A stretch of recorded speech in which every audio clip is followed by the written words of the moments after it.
Folks, I want to talk to you about something I've bought recently, which I think is one of the best items of fishing tackle I've ever owned. It's not revolutionary. It has, though, made a big difference to how efficient I am on the bank, and it's this, the Feederland XL Side tray. I'm just going to talk you through a few features that I really, really like. First and foremost, its size.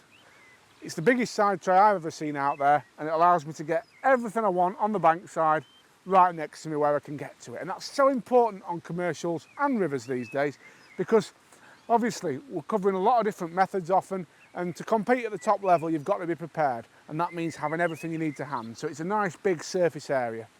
Second thing I love is this. This is the awning. So with this, as you can see, if it rains you can literally pull it up and all your stuff's protected.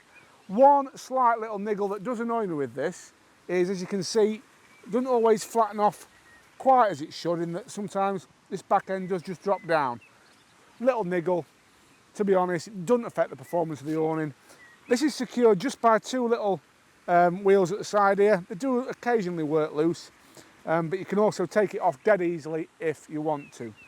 I think the thing that's perhaps made the biggest difference to my efficiency when it comes to small fish fishing, or F1 fishing as well, is these though. These are just little square blocks that you can buy, and as you can see they've got a groove in the side, and these actually fit on the side of the side tray. And what that allows you to do is position, in my case, my landing net exactly where I want it. So as you can see, just got a little hot box bar in there with a reaper resting there, and then when I'm fishing, my landing net sits just there. So that's on there, ready to go. Now, I'm a big fan, as you know, folks, of the hot box system. I've used it for years. I still continue to use it. I'm sat today on my old mate Dave Roberts' box, and I wanted to do that just to show really how adaptable this is. It's screwed onto these legs. The clamps themselves, I'll take it off and I'll show you. I'll show you just how everything collapses in a second. But first, I just want to show you how stable it is. So here we've got a bucket.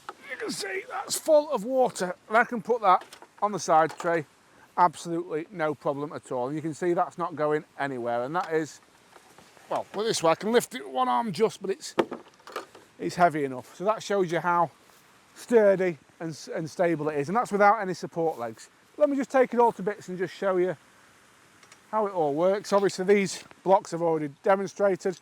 The clamp system though, this is a good way to show that, because this is exactly the same in principle as what you've got on the legs. It's a really thick industrial thread on there, and you can actually, by turning that, you can make that much smaller so it'll fit even on much smaller, thinner box legs. Really, really nice system. These are available separately, but one does come with the XL side tray.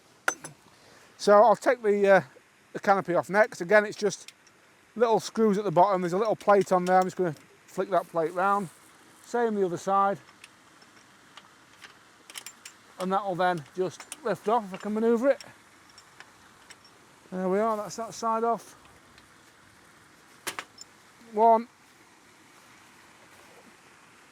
Just get the right angle on it. It is a snug fit, but that's obviously better because that just means you can get it very, very tightly on there so it doesn't move in a wind. And I'll show you once it's off, all will become clear as to how it actually goes on. It's a bit looser.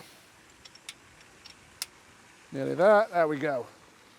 So you can see it's a cloth construction. And it's just two little plates with a little lip on that lock onto the side of the side tray. And they secure again with that same big, nice, thick industrial thread that's on the adapters. So that's that.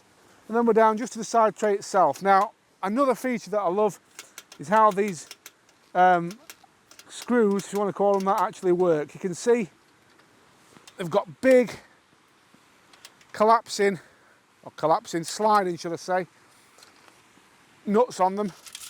And that's useful because wherever you're wanting to tighten them up from whatever angle, you can just do that. As you can see, your T-bar will just slide through and you can tighten it. And you can see again how well made that is. Want it at the front of your box, push them up one end, have it like that. Want it at the back of the box, do it like that. literally with my hot box, this is definitely the most stable system I've ever come across. This next bit's going to pain me though, folks, right? So I pride myself on being not a tight Yorkshireman, but a careful Yorkshireman. And there is something that I bought to go with this that's probably the biggest, not rip-off, I shouldn't call it that, but I've never paid this much for a canvas bag. This is the Feederland Side tray bag. I should have just got my mum to make me one, or my girlfriend had a canvas. I didn't. I did the tackle tart thing and bought one. This was over 30 quid for this. Nearly 40 quid in fact by the time we'd done with VAT and postage. And that's the Feederland XL Side tray bag. It's just literally a canvas bag. But it does allow you to keep everything together in one piece and protect it. So there you are, folks, the Feederland Side tray. I'm really, really happy with this. It's made a big difference to my efficiency, and I think you should look at getting one if you're in the market for a new side tray.